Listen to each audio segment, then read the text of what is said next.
আসসালামু আলাইকুম। কেমন আছেন সব? ভালো আছি আলহামদুলিল্লাহ। আবার চলে এসেছি নতুন ভিডিও নিয়ে। এই যে দেখেন, এই যে হলো লাল শাকের বীজ পেকে গিয়েছে।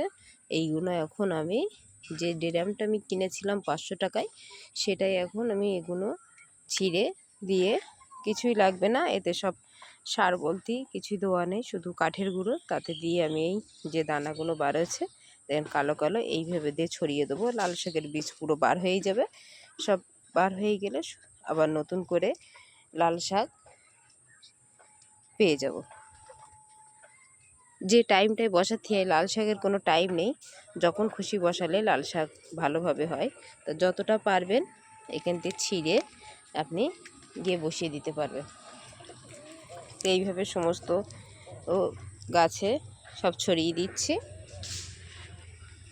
কেন, নতুন শাক খেতে গেলে ছোট ছোট জালি জালি, তখন এই দানার বীজ যদি ছাদ বাগানে আপনি করে রাখেন, সমস্ত জায়গায় আপনি ছড়িয়ে দেবেন, এতে কত সুন্দর আপনার চারাগুলো সব বার হয়ে যাবে।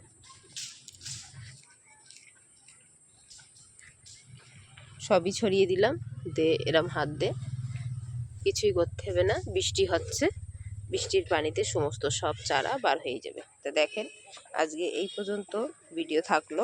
যদি ভালো লাগে একটা লাইক শেয়ার সাবস্ক্রাইব। ভালো থাকেন, সুস্থ থাকেন, আল্লাহ হাফেজ।